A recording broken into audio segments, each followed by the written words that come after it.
Idan mu dawo kan fage addinin musulunci inda daga nashi waje shahararren kamfanin aikin hajji da umra na wannan kasa cewa da babu makka kamfanin da bai da kwankwanto balle shakka zuwa ga maniyata aikin hajjin sa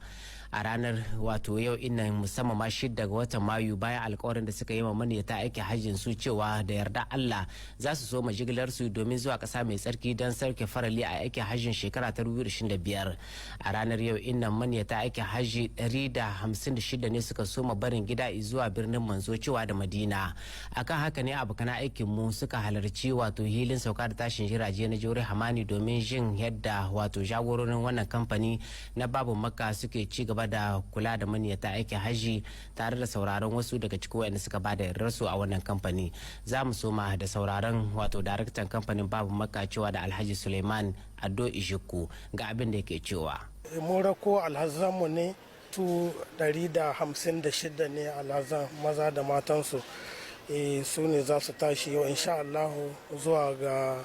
kiran Allah insha Allah za su tashi daga nan ga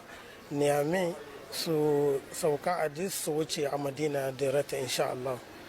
Muna da kuma daga akwai yan uwansu da za su tashi su ma yanzu presentement kamar yadda waɗannan suka yi formalite daga Abidjan su ma su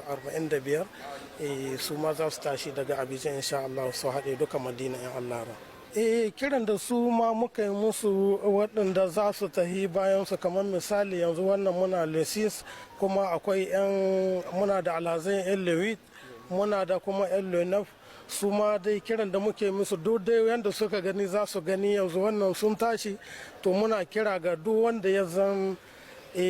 bai cikin Niamey su matso kusa insha Allah an fara kenan in Allah so yanda waɗanga su ma bukatar su ta biya su ma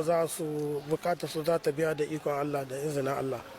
Wasu daga rasu waje maniyata da suka riga suka ba da yardar su a wannan kamfanin sun bayyana cewa ba su yi zaben tumun dare ba inda farin ciki da raha ba sa misaltuwa zuwa a gare su kan yadda suka bayyana godiyar su zuwa ga Allah madaukakin sarki da kuma bayyana godiyar su zuwa ga jagororin wannan kamfani na babu makka kan yadda yake ci gaba da cika alkawarin shi a cikin wannan kasa musamman ma duba da idan suka faɗi cewa za su daga daga yau kuma tabbas za su daga akan haka ne wasu daga cikin su suka bayyana jin daɗin su gaban manema labarai.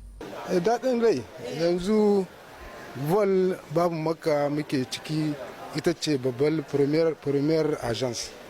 daga yanzu kan gani duka kayan babu makka ne. Allah ya sa muna ciki kuma Allah ya sa muna cikin premier vol yanzu kun gani muna saldan barkama komi da komi ya kare yanzu kawai jira muke lokacin shiga avion yayi an Allah yarda za mu daga Allah ya kai mu muna fata mu yi ibada Allah ya amsa ibadan mu Allah ya yi mana zunuban mu ga munan cikin babu makka muna so mu tafi haji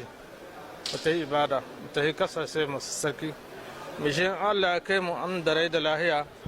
mu yi adda mu wa kama adda mu musulmi adda mu ma kasa mu adda muna so muna fatan Allah ya kai mu lahiya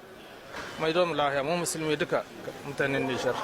To da fatan za a je lahiya kuma a dawo lahiya Allah ya sa a yi hajji mabrur kuma za a yi ma kasa addu'a.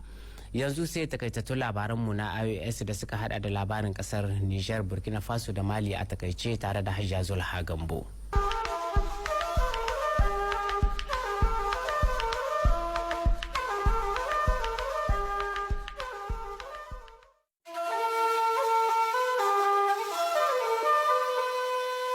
A Burkina Faso, Firaminista na ƙasar Rintalba Jean Emmanuel Ouedraogo ya ƙaddamar a yau Talata da shigulgudan kamfanin sarrafa cimakar dabbobi na Burkina Faso da ake kira Faso Gulgo. Wannan kamfani zai ba da dama ga makiyaya da masunta na Burkina Faso damar samun abincin dabbobinsu kala-kala.